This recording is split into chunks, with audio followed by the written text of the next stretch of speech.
dentro dos Estados Unidos. O Marshall, que trabalhava no governo do presidente Donald Trump no primeiro mandato, na primeira gestão do presidente Donald Trump, ele fez uma publicação.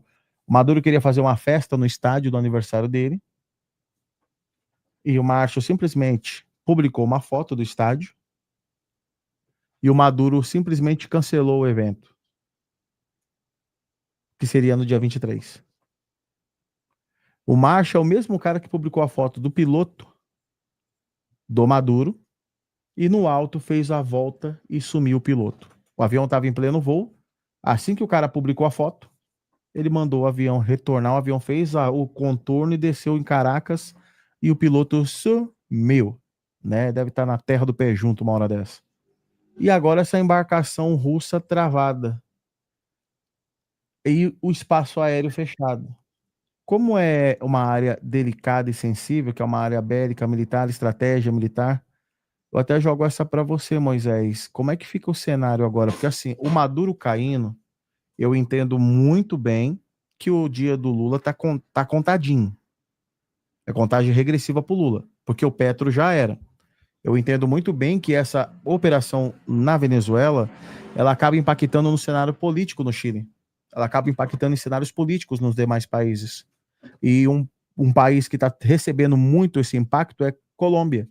Tanto que o Petro não tem 5% de aprovação e o pai do Miguel Uribe lidera, e o pai do Miguel Uribe, que foi assassinado por um esquerdista vagabundo de menor, vai assumir a presidência e vai alinhar Colômbia e Estados Unidos, assim como o Equador já está se alinhando aos Estados Unidos. Você está entendendo que o negócio está ficando bem interessante?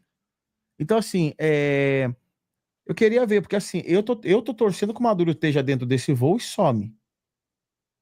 Porque na Rússia ali ele vai acontecer igual o maluquinho lá, né, que sumiu, né? Ninguém sabe mais onde ele tá, né? Pega o dinheiro e depena a galinha, mais ou menos isso. Mas eu queria saber de você, Moisés, como é que fica esse cenário agora, né? Tá interessante. Barco russo toma uma geral, pedido, e o espaço aéreo bem fechadinho. Olha, essa questão da embarcação ali, né?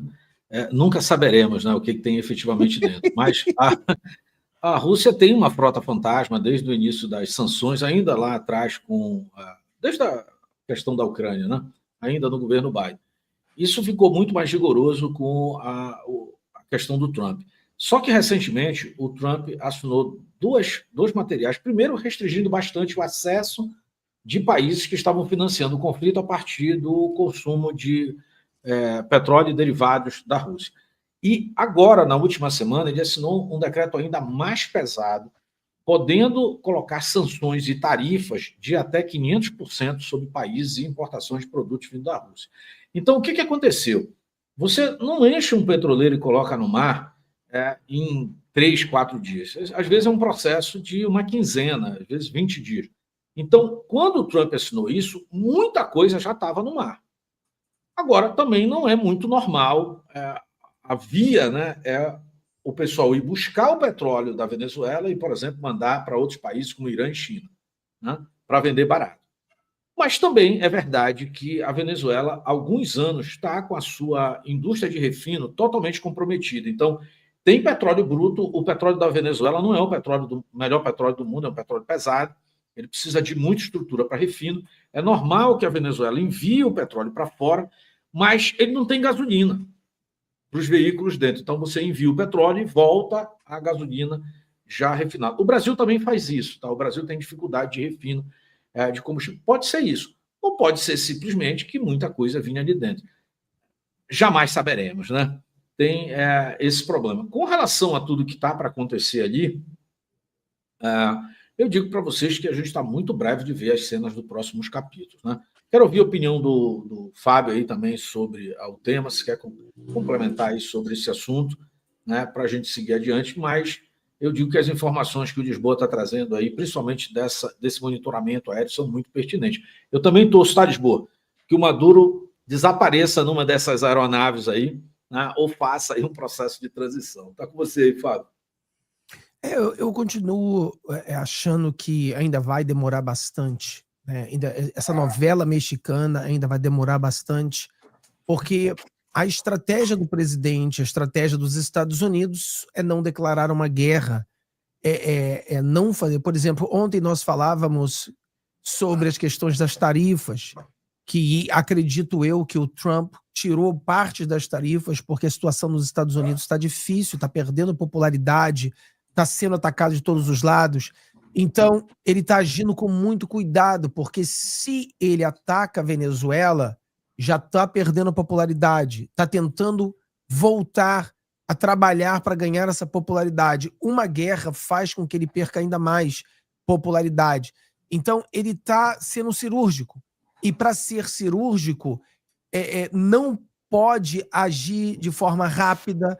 É uma situação que vai, na minha opinião, demorar bastante ainda. Eu acho que as pessoas vão estar bem frustradas, vão estar bem nervosas, porque todo mundo quer, né, que o Maduro caia ontem, mas eu acho que isso não vai acontecer tão cedo. Eu acho que a gente precisa focar nos acontecimentos, ver o que o Trump fez ontem.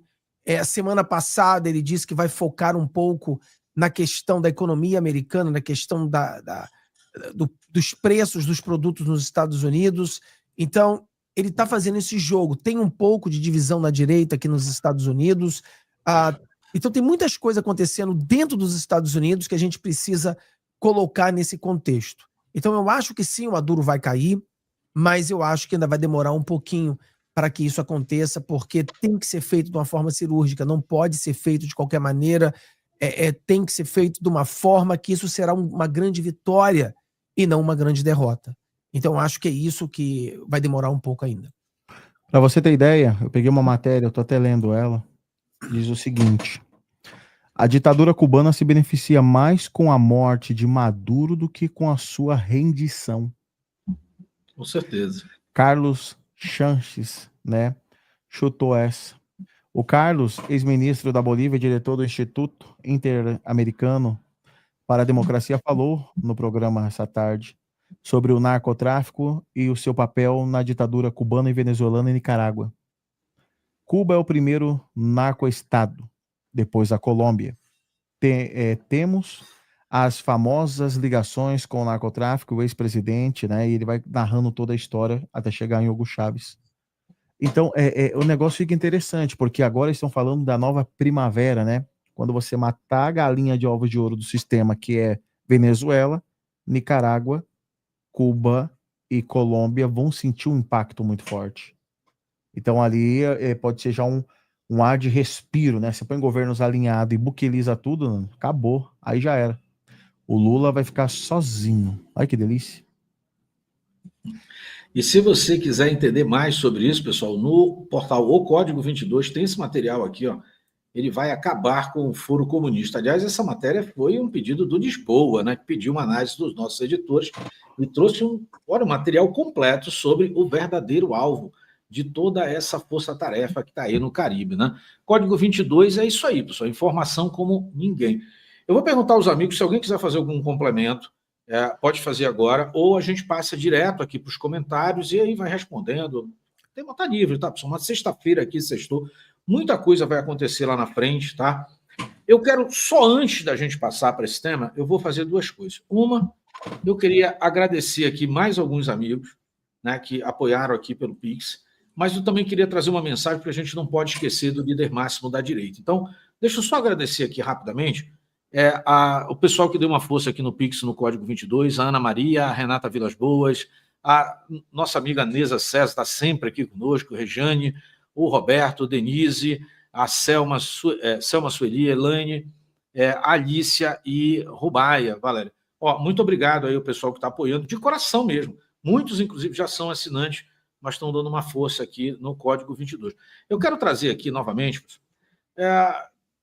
isso eu falei logo no início da live, mas a gente já andou um pouquinho, então antes da gente passar para os comentários, eu peço a vocês a permissão que prestem atenção ao chamado que faz aqui o Flávio Bolsonaro.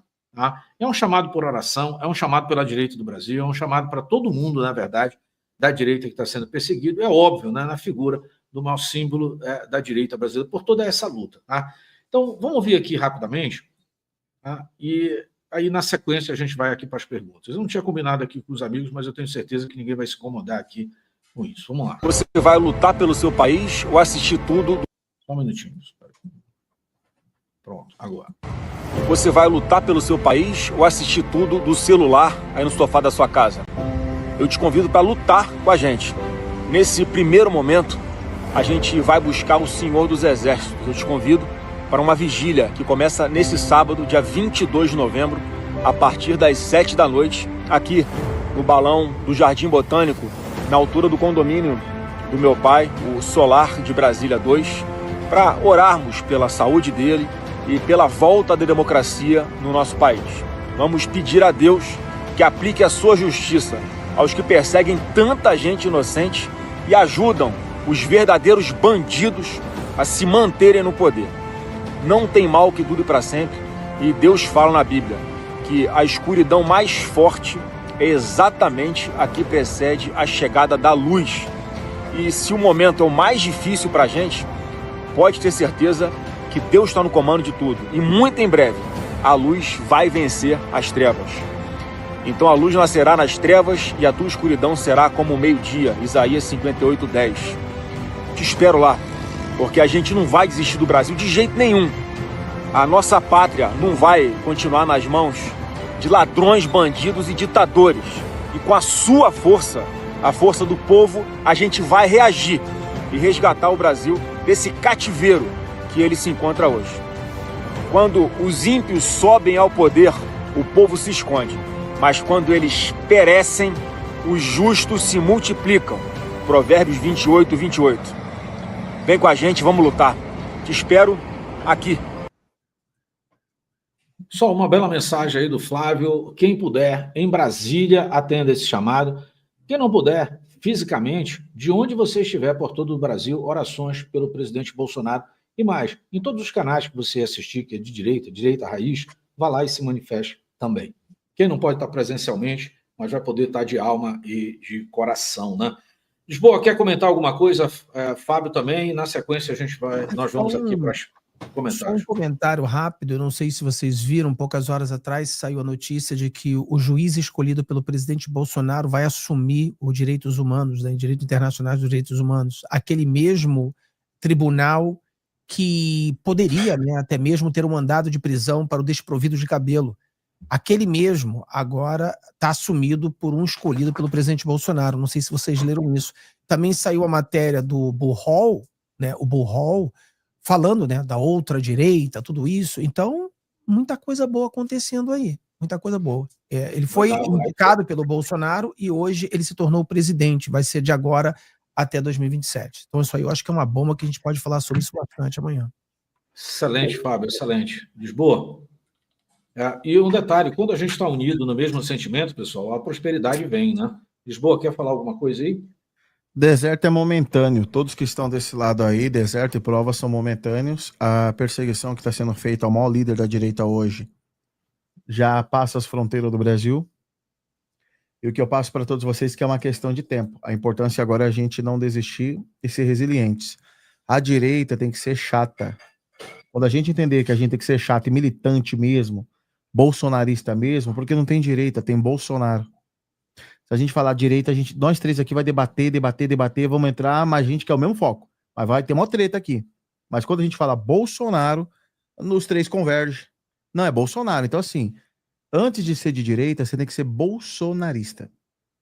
Que é o que une toda a direita e converge. O sistema viu isso.